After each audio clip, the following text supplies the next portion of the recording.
Bonjour à toutes et à tous, on commence cette revue de presse en France avec l'Olympique Lyonnais qui va accueillir un nouvel actionnaire majoritaire. L'OL entre dans une nouvelle ère, résume ainsi Le Progrès. Le journal local précise qu'il s'agit du businessman américain John Textor.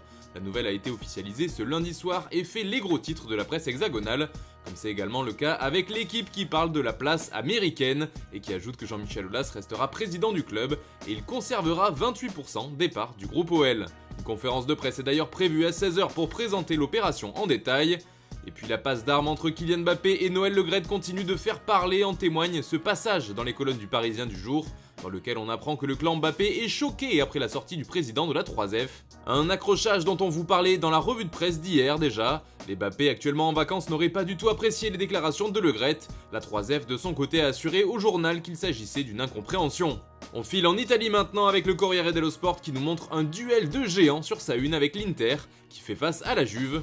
Le quotidien transalpin salive en pensant au championnat qui arrive car Romelu Lukaku retrouvera Lautaro Martinez, un duo qui a fait ses preuves et qui sera encore amélioré avec l'arrivée de Paulo Dybala. Du côté de la vieille dame, c'est le trident Di Maria, Vlahovic, Chiesa qui fait rêver le quotidien, car dans les pages intérieures du Corriere on apprend que la Juventus se dit optimiste à l'idée de signer l'ancien joueur du PSG.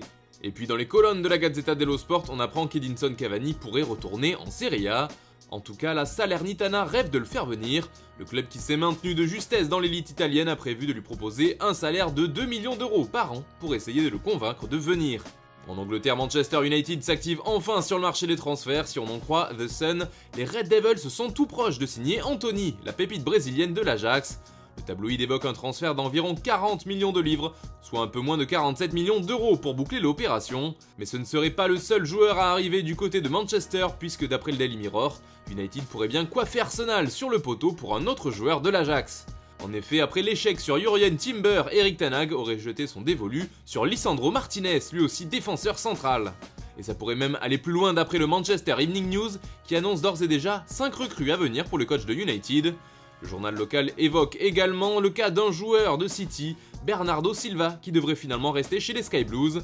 Pep Guardiola ayant déclaré « Il est important et je pense qu'il restera ».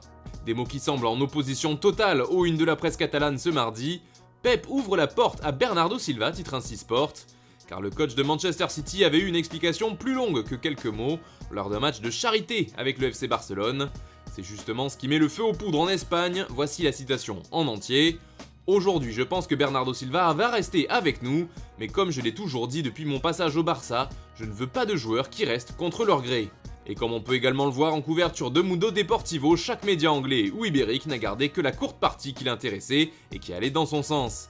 On reste quand même en Espagne avec la présentation d'Antonio Rudiger au Real Madrid qui avait lieu hier. Forcément la nouvelle fait la une des journaux pro-madrilènes comme ici avec Marca qui parle d'un bouclier pour le Real Madrid. Le défenseur allemand portera le numéro 22 au sein de la Casablanca et aura donc le rôle important de rassurer cette défense qui n'a pas toujours été au niveau la saison passée.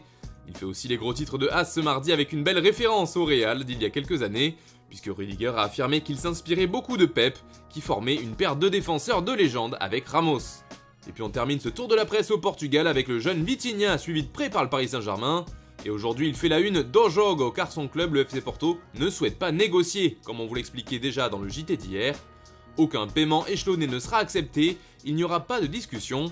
En revanche, le quotidien portugais affirme que Jorge Mendes aurait garanti à Porto que le PSG allait lever sa clause libératoire, qui s'élève à 40 millions d'euros, et très bientôt.